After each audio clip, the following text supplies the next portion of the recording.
Bonjour, est-ce que vous m'entendez bien? Oui, super. Je vais faire juste un petit test de manette, ça marche. Parfait. Bienvenue donc à cet atelier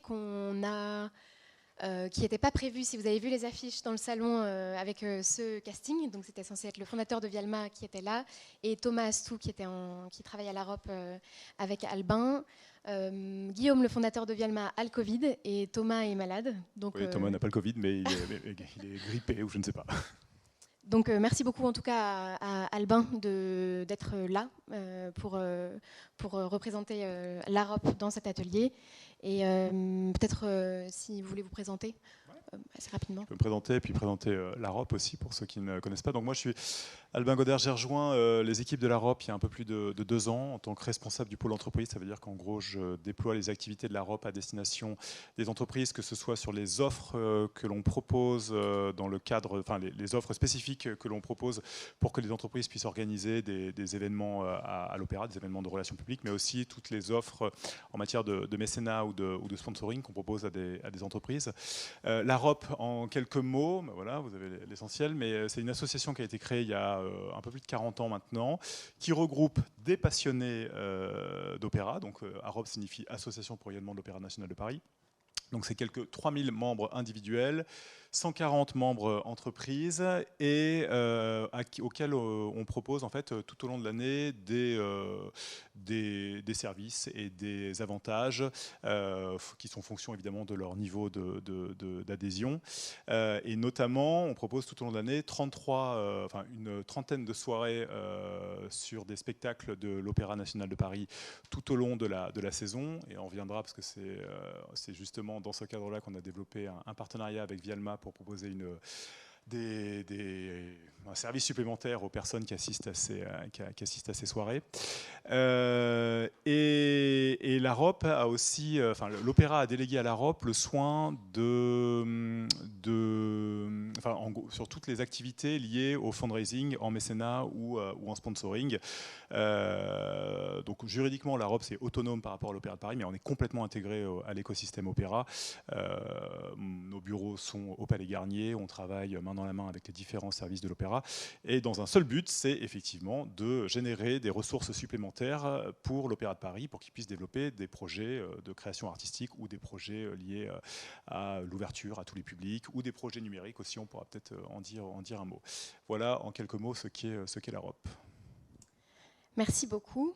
Et donc pour présenter Vialma rapidement pour ceux qui ne connaissent pas, Vialma c'est une plateforme de streaming musical qui est spécialisée en musique classique et en jazz. Donc pour expliquer assez rapidement notre mission, tout est dans le nom, donc c'est l'acronyme de Vivre avec les merveilles de l'art. En groupant quelques lettres, ça fonctionne. Et donc notre mission, c'est de rendre la musique classique et le jazz pertinents dans le quotidien de chacun. Donc savoir proposer le bon programme au bon moment pour accompagner le quotidien, pour accompagner chaque moment de la journée. Donc ça fait 6 ans qu'on existe. Et on a développé depuis quelques années principalement à partir du moment du Covid, des partenariats en direct avec les institutions culturelles. Il y a des salles qui sont venues nous voir pour monter des projets digitaux. Donc l'Europe, ça fait un peu plus longtemps parce que ça va faire 4 ans qu'on travaille ensemble. Et donc toujours la problématique pour ces institutions-là, c'est de rendre leur message pertinent également dans le quotidien des gens et engager leur public avec des projets digitaux. Donc pour récapituler en termes de chiffres, on est 24 aujourd'hui. On a 150 000 auditeurs par mois, ce qui regroupe l'activité B2C et B2B, donc les abonnés à la plateforme et les personnes qui écoutent via les sites qu'on construit pour nos partenaires. Et on a aujourd'hui 50 marques partenaires, donc avec qui on travaille, on construit des projets digitaux, et la typologie des marques sont assez variées. On travaille avec des institutions musicales, bien sûr, comme l'Europe, le TCE à Paris aussi, le London Symphony Orchestra à Londres, et d'autres types d'institutions culturelles comme des musées, le musée du Luxembourg, probablement bientôt Orsay, et aussi des entreprises privées comme Parnasse, qui est une marque la marque sélective d'Orange, donc voilà, et des banques aussi. Donc voilà, l'éventail de nos partenaires est assez large. Et en fait, donc avec nos partenaires, ce qui est important pour nous, c'est de les aider aussi dans ce qui est dans leurs besoins. Et parfois, c'est consolider les modèles financiers. Donc, on essaye de modéliser aussi des nouveaux projets, d'anticiper les besoins du public de nos partenaires ou de leurs mécènes, par exemple. Donc, en construisant des projets digitaux qu'on espère être dans l'air du temps. Voilà, je pense que c'est tout ce que je peux vous dire sur Vialma pour le moment. Je vais vous présenter peut-être assez rapidement ce qu'on a mis en place avec l'AROP depuis donc 4 ans. On a commencé à travailler ensemble il y a 4 ans, mais ça fait 2 ans qu'on a construit une plateforme qui est dédiée à leurs mécènes. Donc c'est une plateforme multimédia. On a une petite vidéo qui date d'il y a 1 an, mais qui est encore assez juste, qu'on peut regarder, qui montre un peu en image le projet.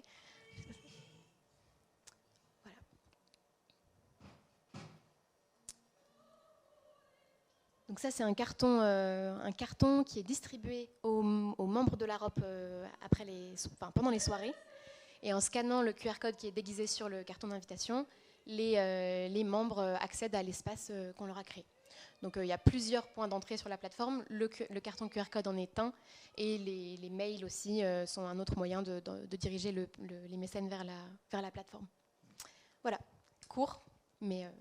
Peut-être dire à quoi répondait pourquoi on a souhaité mettre en place cette plateforme et à quoi ça répondait comme besoin.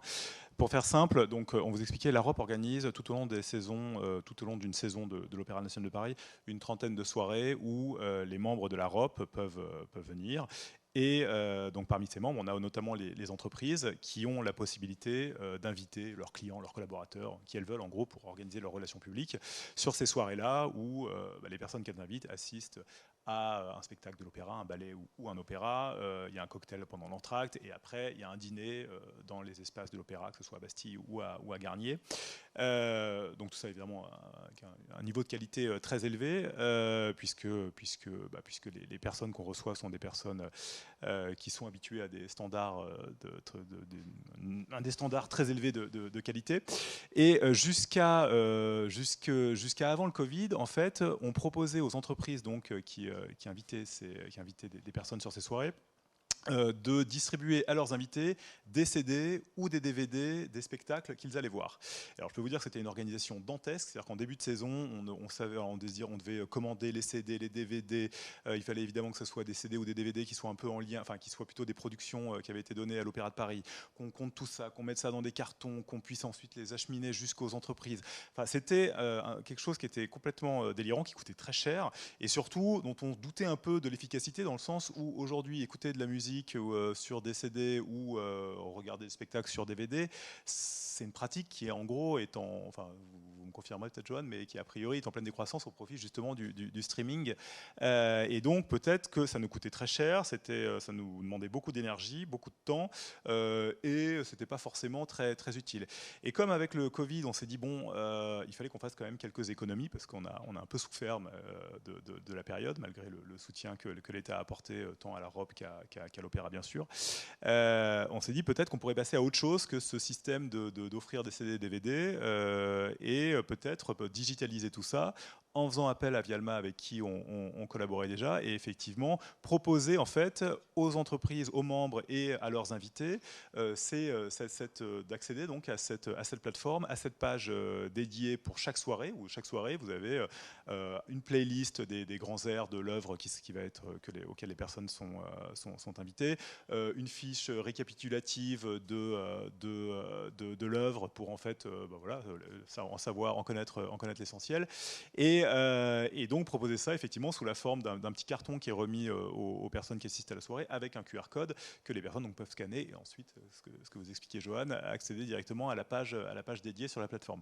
Et ça fonctionne très bien, c'est-à-dire qu'aucune entreprise ne nous a reproché de ne plus distribuer de CD ou de DVD, c'est passé comme une lettre à la poste. On a eu une ou deux remarques, on dit ah vous le faites plus, non on le fait plus, bon bah tant pis, ça n'a pas du tout causé de soucis et au contraire ça a été plutôt bien perçu cette démarche parce que effectivement, en fait, ça rentre aussi dans une démarche un peu développement durable. C'est-à-dire que à la fois nous, évidemment, ça nous permet de réaliser des économies, mais c'est vrai que on gaspille moins de ressources, on va dire, par ce canal-là. Donc voilà, donc ça fait, on a commencé en début de saison dernière. La plateforme, c'était novembre 2020, je crois, Oui, le premier lancement. Novembre 2020, mais c'est vrai que comme toute la saison 2021 a été encore très perturbée par le Covid, c'est surtout au cours de cette saison-là, qui a commencé en septembre dernier, la saison 21-22, où ça s'est pleinement déployé et où ça rencontre un succès fort sympathique. Et on pourra en reparler aussi tout à l'heure, mais c'est vrai que, comme vous disiez, ça répond à des... Enfin, ce type d'offre digitale répond à un besoin de fond. Donc ça peut être vu de plusieurs angles. L'accès au contenu par une porte d'entrée digitale, ça s'inscrit, on peut en parler longuement, mais dans une démarche écologique aussi. Il y a de nombreux partenaires qui viennent nous voir pour demander comment est-ce qu'ils peuvent digitaliser leurs brochures. Parce que ça a moins de sens aujourd'hui d'imprimer je ne sais combien de brochures de 150 pages si on peut faire ça en ligne et avoir en plus de flexibilité en termes de contenu. On a beaucoup réfléchi sur ce qu'on voulait mettre en place sur cette plateforme. On l'a fait évoluer aussi entre 2020 et 2021. On apprend beaucoup. Parce que sur la plateforme, on peut observer des comportements, on peut voir quel contenu plaise le plus. C'est tout ce type de data et d'informations qu'on n'a pas quand on a une brochure papier. Donc là, chaque année, on devient un peu plus intelligent et on sait ce qui plaît. Et c'est ce qu'on va plutôt reproposer en priorité les années qui suivent. Donc voilà, ça répond aussi à cette tendance de fond de digitalisation pour plusieurs raisons. En apprendre plus sur son public, personnaliser peut-être un petit peu plus l'approche qu'on a avec son public et ses mécènes. Ça, peut-être que c'est quelque chose que vous avez observé dans les nouvelles tendances du mécénat. Je ne sais pas si vous avez remarqué qu'il y a plus de demandes de personnalisation ou si finalement les mécènes se satisfont d'offres de contrepartie plus générales. Si on parle vraiment des partenariats en mécénat qu'on fait avec des entreprises donc qui s'engagent à un très haut niveau, là je vous parlais effectivement, c'était les 130, 140 entreprises membres de la ROP, c'est celles donc qui accèdent aux quelques 30 soirées qu'on organise tout au long de la saison, mais on a par ailleurs une vingtaine d'entreprises mécènes de l'Opéra de Paris, donc qui s'engagent aux côtés de la ROP et de l'Opéra de Paris à un niveau de quelques centaines de milliers d'euros à des niveaux qui approchent les 2 millions d'euros et sur lesquels effectivement on fait des partenariats sur mesure avec des contreparties qui sont destinées vraiment à répondre aux besoins de l'entreprise mécène. Donc ça peut être à la fois des contreparties qui vont viser les collaborateurs quand l'entreprise a des besoins vis-à-vis de promouvoir, on va dire, sa marque employeur vis-à-vis de ses collaborateurs. Certaines entreprises vont être plutôt privilégiées des contreparties qui vont pouvoir bénéficier à leurs clients et d'autres à d'autres parties prenantes encore. Et donc oui, on est dans une logique de personnalisation. Alors on a un peu des choses, on dit des choses qu'on propose de manière assez standard aux entreprises mécènes, mais de plus en plus, on est dans une discussion et il faut construire avec elles tout le programme de contrepartie qu'on va mettre en œuvre. Et c'est vrai que sur le digital permet quand même des choses beaucoup plus personnalisées. Ça on peut s'en dire un mot. Oui. Et peut-être, nous, ce qu'on a remarqué aussi, c'est que les formats digitaux permettent une relation plus asynchrone avec le public, avec les mécènes. C'est-à-dire que la plateforme, elle est accessible au moment où le mécène en a besoin. C'est-à-dire qu'une fois on peut aller le chercher avec un mail, avec le carton QR code, mais le lien est toujours accessible en permanence. Et donc, ça va être au moment où c'est le plus pertinent pour cette personne-là d'aller se connecter à la plateforme et de consulter un contenu qui va pouvoir le faire. Alors, donc ça permet aussi cet usage asynchrone qui est moins facile à obtenir avec quelque chose de physique. Peut-être, on a déjà un peu parti dans d'autres réflexions, mais si ça vous intéresse de voir un peu plus en détail la plateforme, donc Albin a expliqué le principe général, donc en collaboration avec la ROP, on réfléchit à ce qu'on veut proposer pour chacune des soirées en contenu multimédia. Donc généralement, c'est un contenu écrit, donc ça va être un article ou une interview, les articles, souvent c'est des articles de fond sur l'opéra, le ballet, pour donner un peu matière à réflexion en amont de la soirée, ou en amont de la représentation, ou après pour aller plus loin. Une playlist avec la musique du ballet ou de l'opéra. Et on a aussi une programmation Cinémarop qui n'est pas des captations de l'Opéra de Paris, mais c'est plutôt une sélection de captations qui vont venir donner un autre regard sur une des soirées. Donc par exemple, si un ballet de Crystal Pite est programmé à l'opéra, là on avait choisi un autre ballet de Crystal Pite pour faire voir quelque chose de différent de la même chorégraphe à ceux qui se rendaient à la représentation. J'insiste juste, Joanne, c'est que vous proposez effectivement la solution technique, mais aussi la solution éditoriale. C'est-à-dire que c'est vous qui produisez les contenus qui sont mis en ligne sur cette plateforme. Enfin, les contenus écrits, évidemment, parce que les contenus audio, bon, c'est dans le catalogue de votre... On l'enregistre pas en direct. Mais c'est vrai que pour nous, c'est très confortable, parce que du coup, en fait, vous nous proposez vraiment une solution clé en main qui est très performante. C'est ça l'idée qu'on... Enfin, quand je vous disais au début que les institutions culturelles sont venues nous voir, et comme je le disais, particulièrement au moment du Covid, pour dire, voilà, nous, on a déjà suffisamment de problèmes comme ça, on ne peut pas dédier une équipe aujourd'hui chez nous pour la transition digitale. Qu'est-ce que vous pouvez faire pour nous aider? Nous, on a des équipes éditoriales en interne et on a déjà une architecture technologique qui est en place pour notre propre plateforme. Et donc, en fait, ce qu'on met en place, on appelle ça une marque blanche.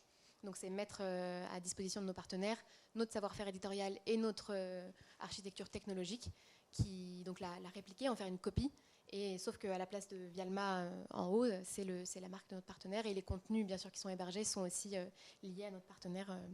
Voilà. Donc oui, les contenus concrets, donc soit c'est des articles de fond sur les opéras et les ballets. On a aussi beaucoup fait de contenus dédiés et exclusifs, donc par exemple des interviews de danseurs, de chorégraphes. On avait aussi interviewé Xavier Ronze qui s'occupe des costumes. Donc à chaque fois, on essaye de voir ce qui serait le plus intéressant à faire découvrir autour de la représentation, par quel angle l'aborder. Et voilà, parcours utilisateur, on en a déjà parlé. Quel est le point d'entrée? Ça peut être le mail, ça peut être le carton d'invitation. Et comme je le disais, c'est aussi, on a remarqué qu'il y a des connexions qui se font en dehors de ces moments où on va chercher les mécènes. Et donc ça veut dire que le lien est sûrement sauvegardé dans un onglet sur les ordinateurs, et on observe des connexions en dehors des envois de newsletters. Donc voilà, ça devient une sorte de mini service de streaming aussi dédié. Et voilà, donc on a aussi, ça c'est une amélioration de cette année où on suggère du contenu à la fin d'un article, par exemple, ou d'une vidéo, pour montrer que la plateforme ne se limite pas à cette seule page. Et si on regarde, moi j'ai mis seulement quelques chiffres, mais en moyenne, 3 pages sont consultées par session. Donc à chaque connexion, le membre va, par exemple, il est amené sur un article et il va ensuite regarder une vidéo, par exemple, ou consulter un autre article, parce que tout ce qu'on a fait est accessible toute l'année, même si ce n'est pas au moment de la représentation. 30 minutes de temps moyen par page, ce qui est assez élevé dans l'industrie. Je ne sais pas quels sont vos repères, mais c'est très élevé. Et 25% en moyenne, au moins, consultent au moins 2 programmes. Et ces personnes-là, leur temps moyen de session est plus proche de 50 minutes que de 30 minutes. 30 minutes, ça veut dire que les gens écoutent les morceaux qui sont mis en ligne, parce que le texte, on ne met pas plus de 30 minutes à lire le texte. Exactement. C'est une moyenne, et comme c'est multimédia, il y a aussi des ballets qui durent 1h30. Donc c'est une moyenne entre les différents contenus. Et pour les pages playlist, c'est aussi sous-estimé, parce que les outils de tracking, si vous voulez qu'on rentre un petit peu dans les détails, prennent pas en compte le temps d'écoute de la playlist, parce qu'une fois qu'on part de l'onglet, il y a un certain moment où la comptabilisation du temps s'arrête, et alors que la musique continue à être jouée pendant que la personne fait autre chose sur un autre onglet. Voilà, donc ça donne un petit tour d'horizon de la plateforme, et pour ce qu'on n'avait pas expliqué jusque-là. Et bon, donc, vous en avez déjà parlé. sur les raisons et les besoins qui ont motivé la création de cette plateforme-là. Et quelque chose que d'ailleurs je ne suis pas tout à fait sûre de savoir, c'est si c'était un besoin, ce besoin digital que les mécènes avaient exprimé, ou si c'est quelque chose que vous avez anticipé en se disant oui, ça va marcher, et c'est leur besoin. Ouais, je pense que c'est plutôt nous qui avons anticipé. C'est-à-dire que on n'avait pas, non, nos mécènes ne se posaient pas enfin, ne nous ont pas demandé d'aller dans cette direction, mais en tout cas, c'est nous qui nous sommes dit c'est bien d'aller dans cette direction pour toutes les raisons que j'ai évoquées tout à l'heure. Et on se demandait effectivement, en revanche, si ça n'allait pas créer quelques frustrations chez nos membres et mécènes qui avaient l'habitude qu'on leur donne des paquets de CD, de DVD qu'ils allaient ensuite distribuer à leurs invités. Et au final, ce que je vous disais, c'est que non, c'est vraiment, ça s'est très bien passé. Je pense que même ça facilite aussi leur vie parce que, voilà, convoyer, transmettre des DVD, machin qu'il faut remettre de la main à la main. Enfin, on compliquait la vie de tout le monde. Donc au final, c'est vraiment quelque chose qui va dans le bon sens pour nous et pour nos membres et mécènes. Peut-être une autre question aussi, parce qu'en fait le sujet de cet atelier, on a voulu le faire un peu au-delà de ce cas d'étude. Nous, c'est un modèle dans lequel on croit beaucoup, mais voilà, on voulait le rendre un peu plus large aussi sur comment le digital peut aider les départements en mécénat, enfin rentrer dans comment le digital peut offrir des solutions aux nouveaux besoins d'un département mécénat. Et peut-être vous, dans votre quotidien, qu'est-ce que vous diriez qui sont les enjeux stratégiques, quels sont les enjeux stratégiques d'un département mécénat aujourd'hui, notamment par rapport au digital, comment intégrer la transition digitale dans les nouvelles façons de travailler avec les mécènes aujourd'hui? Il y a deux façons de répondre à cette question. C'est que déjà, nous, département mécénat de la ROP, enfin de l'Opéra de Paris pour faire court, aujourd'hui, on doit justement trouver les moyens de faire financer les projets digitaux que l'Opéra de Paris entreprend depuis quelques années et qui se sont considérablement accélérés avec le Covid. C'est-à-dire que pendant le Covid, en décembre 2020, l'Opéra a décidé, c'était un projet qui était déjà dans les cartons depuis quelques temps, mais qui s'est déployé à toute vitesse, donc l'Opéra a décidé de créer sa propre plateforme de streaming pour diffuser ses spectacles. C'est les captations de ces spectacles sur sa plateforme que l'Opéra a appelé l'Opéra chez soi, projet qui a été, donc, je vous le disais, déployé très vite et puis de manière assez un peu en test and learn, une version un peu bêta, un peu zéro, mais qui existe encore depuis décembre 2020, sur lequel maintenant l'Opéra veut déployer des moyens supplémentaires pour renforcer à la fois la qualité de cette plateforme et surtout la faire connaître auprès du plus grand nombre. Et donc pour ça, en fait, le numérique, ça demande des moyens financiers assez importants, et l'Opéra se tourne vers nous, la ROP, en disant trouvez-nous des mécènes pour financer ces projets. Donc nous, en fait, ça nous donne à notre palette de projets à présenter à des mécènes, des potentiels mécènes. On intègre maintenant tous ces projets numériques, donc notamment cette plateforme, mais il y a d'autres projets. L'Opéra maintenant lance des podcasts liés à son univers. L'Opéra, on pourra peut-être aussi dire un mot, mais a des projets aussi de lancer sa plateforme de NFT.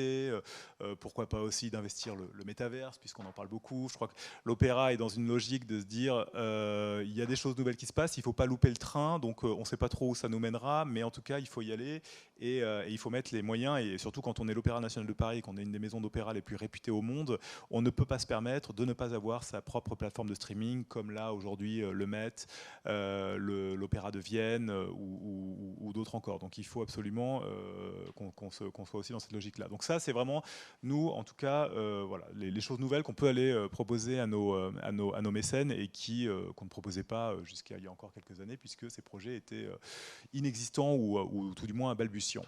Et l'autre dimension que nous apporte le numérique à nous, au département mécénat, là, c'est sur les choses qu'on peut faire en plus pour nos mécènes. Alors, la plateforme qu'on a présentée en est un, et là, je vais vous dire, on a des choses, je ne sais pas exactement quelles sont vos fonctions ici, mais des choses que vous avez sûrement expérimentées vous-même à la faveur du Covid. C'est-à-dire que pour garder le lien auprès de nos mécènes et de nos membres pendant toute une période où l'opéra ne pouvait plus accueillir de public, on a évidemment lancé des visioconférences, ce qu'on ne faisait pas auparavant, avec les guides conférenciers de l'opéra qui permettent de visiter les coulisses. Donc on proposait chaque semaine à nos membres, aux collaborateurs de nos entreprises mécènes, ça c'était vraiment sur la saison 2021 quand l'offre culturelle était réduite à quasiment zéro, on ne pouvait plus aller au cinéma, au théâtre, à l'opéra ou dans tous ces lieux publics. Et donc chaque semaine, on proposait une thématique sur l'histoire de l'opéra, que ce soit vraiment sur l'art lyrique, sur le ballet ou sur le bâtiment opéra, enfin des choses comme ça. Ça avait rencontré un vrai succès dans le sens où on avait à chaque fois entre 200 et 300 personnes qui se connectaient. Donc on était nous-mêmes étonnés du succès que ça avait, mais ça prouve qu'il y avait une vraie appétence pour ce genre de programme qu'on a d'ailleurs, et on l'a senti aussi, c'est dès que l'activité a repris de manière plus normale, on a essayé de continuer un peu ces visioconférences. On a eu beaucoup moins de succès. Mais ça nous a permis quand même d'expérimenter de cette chose et on le propose maintenant systématiquement aussi aux entreprises mécènes dans les contreparties qu'on leur propose. On va par exemple en faire une pour un de nos mécènes dans la semaine prochaine, une banque mécène de l'opéra, je dirais pas laquelle, mais enfin peu importe, qui propose là à ses collaborateurs une rencontre avec la directrice des costumes de l'Opéra national de Paris en visio, donc entre midi et 2. Ils font ça dans le cadre de sessions qu'ils proposent mensuellement ou de façon hebdomadaire, je ne sais pas, à leurs collaborateurs, à chaque fois avec des rencontres avec des personnalités ou des personnes inspirantes. Et là, donc, ils nous ont demandé, tiens, est-ce qu'on peut le faire avec la directrice des costumes de l'Opéra de Paris. On peut aussi le faire évidemment avec des artistes de l'opéra, nos danseurs évidemment, qui sont toujours très demandés. Donc ça, voilà, c'est des choses c'est des choses qu'on a appris à mettre en place avec le Covid, qu'on fait perdurer et qui fonctionnent bien.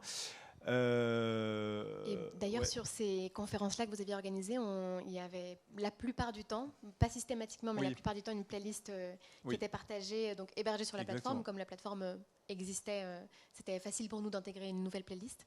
Et on avait des taux de consultation de ces pages-là qui étaient extrêmement élevés. Donc, soit elle était partagée, je crois, dans le mail en amont, ou elle était partagée aussi pendant la conférence, et peut-être même après, parce que la playlist, c'est aussi un outil de prospection, de promotion, pour dire qu'un tel événement va arriver. Et après l'événement, c'est aussi un très très bon outil de rétention, si on parle en termes très commerciaux, pour garder le contact avec son public, avec son mécène, en disant, voilà, vous venez d'assister à tel événement, voilà la playlist de l'événement, et dans la suite du parcours, dire, ne manquez pas les prochains. Enfin, c'est un bon outil aussi pour maintenir le lien tout au long du parcours. Tout à fait. Dans les autres aussi, on va dire ce que le numérique a changé dans les usages, dans ce qu'on propose à nos mécènes, ou d'ailleurs, quand je dis mécène, il y a aussi, on s'occupe aussi bien de mécénat que de sponsors. Hein. Donc sponsor, vous le savez, c'est différent dans le sens où une entreprise qui est sponsor ou parrain de l'Opéra de Paris peut utiliser les contreparties pour promouvoir ses services ou ses produits. Et de plus en plus, on a maintenant des entreprises qui nous disent, nous, on aimerait associer notre image à la vôtre pour créer du contenu qu'on va diffuser sur les réseaux sociaux, parce que ça nous intéresse d'animer notre communauté de clients, enfin leur communauté, et donc créer des choses, des contenus. Alors c'est des contenus vidéo essentiellement, mais qui sont après diffusés via les réseaux sociaux, donc via les usages numériques, pour valoriser leur univers en y associant parfois des danseurs de l'opéra ou en tout cas des acteurs, enfin des personnes de l'Opéra national de Paris. On a fait ça avec, c'était justement en janvier 2021, c'était Nespresso qui, sur son compte Instagram, régulièrement publie des contenus pour des contenus un peu, encore une fois, on va dire inspirants, c'est le terme qui est généralement employé. Et donc ils ont monté toute une vidéo qui était en contrepartie du soutien qu'ils avaient apporté à l'Opéra de Paris pour montrer aussi l'envers du décor de l'Opéra de Paris. Et là, on est en train de faire aussi une opération nouvelle avec une autre entreprise de logiciels de création graphique. Je ne vous dis pas laquelle, mais enfin, vous pourrez facilement deviner. Et ça va être lancé dans quelques semaines. Où ça, c'est pareil. La contrepartie du soutien que cette entreprise apporte à l'Opéra de Paris, c'est avant tout destiné à créer du contenu pour ses réseaux sociaux, pour créer une sorte de buzz un peu positif avec l'image et les danseurs de l'Opéra de Paris. Et aussi, le digital permet aussi de faire des choses nouvelles. Et donc ça, ce sera une question, peut-être que vous aurez d'autres choses à dire, mais ça permet des choses qui ne sont pas possibles dans la vraie vie. Et nous, c'est aussi ce qu'on essaye de mettre en place à chaque fois qu'on conçoit un projet, c'est de se dire, voilà, le digital, si c'est seulement une pâle copie de la réalité, donc par exemple un replay ou une diffusion en streaming d'un opéra ou d'un ballet, c'est bien, mais c'est pas exceptionnel et ça va jamais venir compenser et être aussi intéressant que ce qu'on peut ressentir quand on vient en physique dans une salle. Donc nous, on essaye d'imaginer des formats qui sont faisables qu'en ligne. On a inventé le concept de watch party. Donc c'est un concert ou un ballet ou un opéra qui est capté et diffusé en replay à un moment précis, donc à un rendez-vous qui est donné à un public à une heure précise. Et on va inviter les artistes qui sont en train de jouer dans le concert dans le chat, donc pour discuter en direct avec le public. Et ça, c'est quelque chose qui est possible seulement en ligne, parce que dans la vraie vie, on ne va pas parler à l'artiste pendant qu'il est en train de jouer ou au danseur pendant qu'il est en train de danser. Et ça, c'est vraiment un terrain qui est super intéressant de se dire, voilà, qu'est-ce qu'on peut faire seulement en ligne et qu'est-ce que le digital permet. Donc vous parliez d'aller dans les coulisses, d'avoir des moments d'échange avec des artistes. Ça, parfois, c'est des choses qui sont beaucoup plus faciles à faire en ligne et qui sont plus difficiles à faire dans la vraie vie. Et voilà. Donc je ne sais pas si c'est quelque chose que vous allez explorer aussi. Oui, alors effectivement sur la plateforme de streaming, enfin la plateforme L'Opéra chez soi qui a lancé l'Opéra, je sais que, alors c'est pas moi qui m'en occupe, mais les équipes qui gèrent cette plateforme réfléchissent effectivement à enrichir, on va dire, enfin que ça aille au-delà du simple visionnage d'une captation d'un spectacle de l'opéra, et voilà, réfléchissent à différentes solutions. Donc c'est vrai que cette solution, elle est intéressante de pouvoir interagir avec un artiste qui commenterait l'œuvre en même temps que les gens la regardent. C'est une excellente idée. On a fait d'ailleurs, la semaine dernière, ou il y a 2 semaines, il y avait le salon Vivatech et on a fait un partenariat entre l'Opéra et Vivatech parce que justement pour faire un Startup Challenge, donc inviter des startups à proposer des solutions à l'Opéra pour enrichir justement les usages de cette plateforme ou mieux personnaliser aussi les contenus en fonction des personnes qui s'y connectent. Et donc on a eu une trentaine de startups qui ont répondu, qui ont déposé des dossiers pour répondre à ces challenges. C'était assez intéressant parce qu'on s'aperçoit qu'aujourd'hui il y a plein de startups, hein, évidemment on fait partie, mais d'autres qui s'intéressent justement à des solutions à proposer à des institutions culturelles comme l'Opéra. Et c'est vrai qu'au départ, on se dit que l'Opéra peut-être, ça a l'air d'être une vieille maison, ce qu'elle est, et que c'est peut-être un peu éloigné de tous ces enjeux, mais pas du tout. On est en plein dedans. Il y en a une équipe dédiée vraiment à la transformation digitale de l'Opéra. L'Opéra commence à réfléchir aussi aux questions, je le disais tout à l'heure, mais aux questions des NFT ou du métaverse. Il y a vraiment un projet là très avancé de création d'une plateforme de NFT avec des objets donc NFT qui seront créés spécifiquement par des artistes pour être commercialisés sur cette plateforme, commercialisés par l'Opéra, par l'Opéra National de Paris sur cette plateforme. Et ce que je vous disais aussi, on essaye de voir comment l'Opéra pourrait investir le ou les métaverses. Alors ça c'est pareil, c'est très balbutiant, on ne sait pas trop comment s'y prendre, ça coûte cher. Il y a déjà des initiatives qui sont faites parfois par des danseurs de l'opéra qui parfois ont leur projet en solo. Et donc apparemment de temps en temps il y a déjà des choses qui sont faites de certains danseurs de l'opéra qui ont fait des danses des œuvres chorégraphiées sur le métaverse. Donc voilà, donc on est vraiment on va aussi dans ces directions. On tâtonne, je pense un peu comme tout le monde. Il y aura forcément des choses où on se plantera, mais en tout cas, il faut pas laisser passer le train parce que sinon on risque d'être en retard et de perdre peut-être en crédibilité, je ne sais pas. Mais c'est vrai que c'est un défi pour les institutions les plus prestigieuses, entre guillemets, aussi pour les plus petites qui peuvent justement dépasser, faire un effet buzz si elles attrapent le train avant. Nous, on travaille beaucoup avec le London Symphony Orchestra aussi, donc sur ces questions de NFT. Et c'est une des priorités pour eux aujourd'hui pour rester en avance sur les nouvelles pratiques dans le domaine de la culture. Et c'est aussi des projets, alors c'est peut-être, on va terminer là-dessus avant d'ouvrir aux questions, mais comme on est au CITEM, peut-être une dernière question, mais comment est-ce que, quels parallèles peuvent être faits entre ce projet qu'on a mis en place avec l'Opéra de Paris, et vous disiez une maison, une grosse maison un peu qui existe depuis longtemps, qui a des pratiques ancrées. Je pense qu'il y a beaucoup de musées qui sont un peu dans la même enfin, les musées, lieux touristiques, des châteaux, des domaines qui sont dans les mêmes problématiques et qui ont besoin de voilà, renouveler la relation qu'ils ont avec leurs donateurs, leurs mécènes, et de s'aventurer sur des terrains plus innovants pour rester pertinents aussi dans l'air du temps. Nous, on a des projets en cours avec des musées, et on essaye aussi d'adapter les thèmes à ce qui est important pour eux, donc tout ce qui est autour de l'art-thérapie aussi. Enfin, c'est des sujets qui sont beaucoup traités dans les musées et que nous, on peut compléter de musicothérapie. Et voilà, donc je ne sais pas s'il y a des parallèles entre, enfin, des questionnements entre le mécénat musée et le mécénat opéra.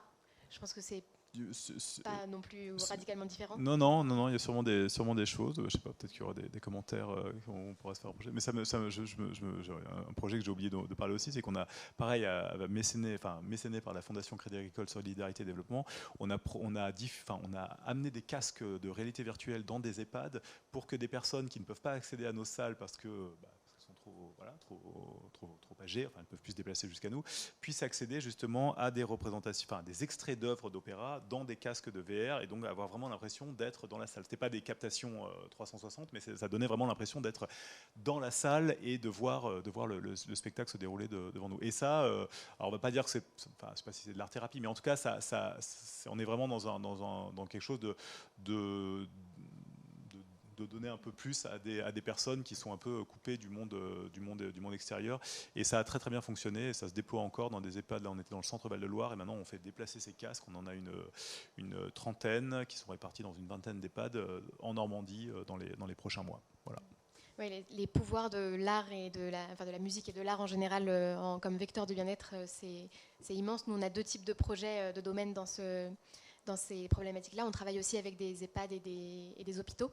Et on travaille aussi avec des entreprises qui cherchent comme le Crédit Agricole par exemple, qui cherche à faire un cadeau bien-être à ses employés.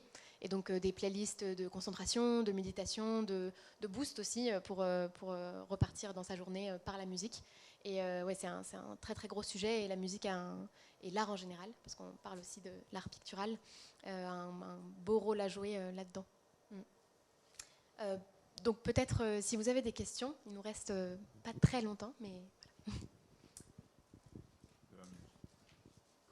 Merci beaucoup, j'en ai plusieurs. Alina Ashkasova. Alors la première, c'était pourquoi vous ne pouvez pas diffuser les captations de l'opéra pour prolonger cette expérience? Alors c'est un choix qui a été fait pour deux raisons. Peut-être je vous laisserai en parler plus, mais il y avait déjà la première raison de ne pas cannibaliser les efforts faits sur la plateforme Opéra chez soi, et c'est aussi une vocation éditoriale de proposer autre chose en complément. Ça ne servait à rien de faire doublon en fait avec la programmation qui existe déjà sur Opéra chez soi, et donc on voulait apporter c'est un complément en fait, donc c'est un autre regard parce qu'il y a beaucoup de choses qui se font dans le reste des maisons d'opéra et de ballet dans le monde, et qui peuvent être très utiles pour apprécier ce qui est proposé par l'Opéra de Paris dans les murs. D'accord. Et puis ensuite, quand vous dites, par exemple, sur la plateforme, si on a regardé, si on a assisté à plusieurs opéras, plusieurs ballets, donc on a plusieurs pages, c'est ça qui s'ouvre? Alors, si c'était sur les statistiques, c'est plutôt que le nombre de pages qui sont consultées par session, donc c'est-à-dire entre le moment où la personne ouvre le site. Est-ce que je peux avoir mon catalogue du coup de votre plateforme? Parce que si j'ai vu 3 opéras et 4 ballets, donc du coup je vais garder à jamais ces pages chez vous. Comment est-ce que ça fonctionne? Je suis pas tout à fait sûre de comprendre, mais toute la programmation qu'on a mis en place avec la ROP et reste sur le site tout au long de la saison. Ouais. Et donc c'est accessible à n'importe quel moment. Et une fois que Oui, et puis surtout, enfin, vous accédez à la plateforme et vous avez après accès à l'intégralité du contenu de la plateforme et pas juste au spectacle de la soirée à laquelle vous étiez. En fait, voilà, on est généreux, on va dire. C'est pas juste, voilà, vous étiez qu'à cette soirée, donc vous n'avez le droit qu'à la page Carmen ou à la page La Flûte Enchantée. Moi, j'ai pensé non, non, c'est vraiment, c'est profiter de l'intégralité de tout ce qu'on met. Nous, notre objectif, c'est aussi de donner envie finalement, et donc de laisser le plus possible accès. On n'est pas trop restrictif. Après, je suis pas persuadée par la discussion en ligne en même temps qu'il y a le spectacle. Ça, c'est vraiment, ça me dérangerait beaucoup, personnellement. En fait, de toute façon, il y a le choix. On peut tout à fait masquer la boîte de dialogue. Et si vous préférez profiter du spectacle sans en discuter, sans même lire la conversation, c'est possible. Mais en tout cas, nous, ça plaît beaucoup et ça plaît aussi à un public plus jeune qui est habitué à chatter, à discuter en direct. Et les taux de Enfin, la vidéo est bien plus terminée. Enfin, et regarder jusqu'au bout quand la personne est rendue active, alors que regarder 1h30 de ballet sans rien. L'Opéra avait tenté l'expérience avec succès d'ailleurs en novembre 2020, donc deuxième confinement, machin, et on avait diffusé en direct un spectacle de ballet donc qui se jouait sur la scène de Garnier, mais à huis clos, parce que voilà, mais qui était diffusé en direct sur un Facebook Live. Donc on avait un partenariat à ce moment-là, c'était avec Facebook. Et effectivement, les gens pouvaient accéder à ce spectacle en payant une somme de 5 € je crois, donc pour visionner, avec possibilité, c'est ça, comme Facebook, donc de commenter en direct, etc. Et ça a eu un succès dingue, c'est-à-dire qu'on a eu 5 ou 6 000 personnes qui ont acheté l'accès, donc à 5 €. Et effectivement, moi je me souviens, je regardais, et avec les gens qui commentaient en direct, en fait, moi je trouvais ça assez marrant, parce que c'est vrai que dans une salle de spectacle, alors, encore une fois, hein, il faut entre le digital, regarder sur un écran et être dans une salle, c'est pas du tout la même expérience, mais dans une salle de spectacle, les gens sont évidemment silencieux, enfin ils applaudissent quand ils peuvent applaudir, mais on ne commande pas avec son voisin ce qui se passe. Et là, cette expérience un peu nouvelle de pouvoir interagir, de dire ah c'est formidable, regardez c'est tel danseur, etc. C'est trouvé ça assez plaisant. En fait, c'est ça, vous avez dit, c'est une autre expérience, et je pense qu'il faut un peu, si ça vous donne envie, il faut aussi, c'est pas la même chose que d'aller voir un concert, de s'asseoir silencieusement, religieusement presque, et de profiter du concert, c'est une autre chose, c'est un autre format. Et là, dans notre cas, on invite les musiciens, donc c'est vraiment aussi l'opportunité de discuter avec eux en direct. Mais les questions qui passaient, c'est qu'est-ce qui se passe là pendant que vous êtes en train de jouer le deuxième mouvement du concerto de Tchaïkovski, à quoi vous pensez? Et donc Leyazu, qui était c'est une jeune violoniste de 15 ans, répondait super spontanément, voilà, j'étais en train de penser à mon goûter, et à la pause juste après, voilà. Donc c'est une relation qu'on n'a pas sinon, en fait, qui n'est pas possible dans la vraie vie. Donc c'est autre chose. Juste pour terminer, est-ce que nous pouvons encore répondre aux appels aux startups, au Startup Challenge? Non, c'est terminé. C'était effectivement pour on a fait la finale il y avait 2 challenges, et donc on avait sélectionné pour chacun des challenges 3 startups finalistes qui ont pitché en direct sur le stand d'Orange, parce qu'Orange est un des partenaires de l'Opéra. Donc à Vivatech, c'était donc là il y a 2 semaines, ça c'était le 17 juin, donc je ne sais plus, mais et donc non, ça s'est achevé. Peut-être qu'on rééditera l'opération l'année prochaine, parce que on a trouvé ça, c'était bien. Ça permet justement à l'opéra de se positionner aussi comme un acteur culturel qui s'intéresse, et à juste titre, à ces questions-là. Et ça nous permet effectivement de détecter des solutions nouvelles qu'on n'avait pas forcément. Très dommage, parce que nous, on avait tout un projet pour l'Opéra de Paris. Et en plus, je travaille avec Eugénie Drion.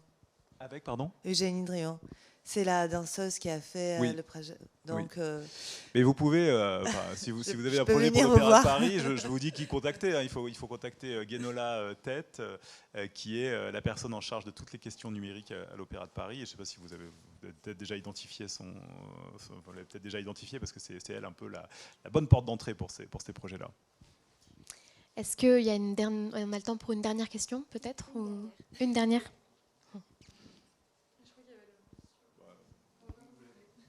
Allez-y. Oui, merci beaucoup pour cette conférence. Moi, je voulais rebondir un peu sur le fait que pourquoi pas proposer les captations sur la plateforme que vous proposez, mais je pense que c'est aussi une question de distinction par rapport aux mécènes, c'est-à-dire que, enfin si je me trompe pas, c'est-à-dire que du coup, il n'y a que les mécènes et les abonnés de la ROP qui ont accès à cette plateforme-là, alors que l'opéra chez soi, pardon, c'est accessible à tout le monde, enfin à ceux qui payent en tout cas. Mais pour moi, c'est un critère de distinction, et je voulais juste savoir si justement vous avez eu des retours par rapport au fait que, est-ce que vos mécènes et les abonnés de la ROP comprennent que c'est vraiment qu'ils sont en fait privilégiés pour avoir accès à cette plateforme, ou ça reste un peu flou, ils sont contents du service mais ils savent pas trop. Est-ce que vous avez réussi à avoir des retours sur ça plus particulièrement?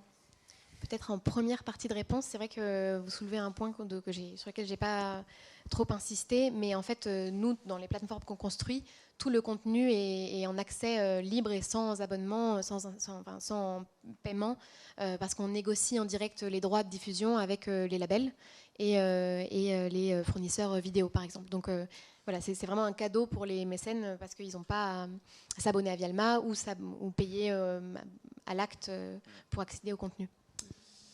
On n'a pas fait d'études, on va dire, quali qui permettent de voir aujourd'hui quel regard portent nos membres et mécènes sur cette plateforme et sur ce petit privilège qu'on leur offre. Peut-être qu'on devrait le faire effectivement pour bien comprendre comment ils perçoivent ça et est-ce qu'ils ont conscience que c'est quelque chose qui leur est en quelque sorte réservé. Donc voilà, je ne pourrais pas répondre à cette question. C'est effectivement quelque chose sur lequel il faudrait qu'on se penche et peut-être qu'on le fera rapidement pour tirer aussi une conclusion après une année, enfin 2 années, mais surtout une année en situation normale d'utilisation de cette plateforme. Ouais. Il y a eu quelques retours spontanés des mécènes, mais oui, je sais pas si il me semble quand même que vous insistez sur le côté exclusif et réservé de ce qui leur est proposé. Bien sûr. Voilà, merci beaucoup en tout cas d'avoir Merci. assisté. Et merci encore à Albin d'être venu en dernière minute.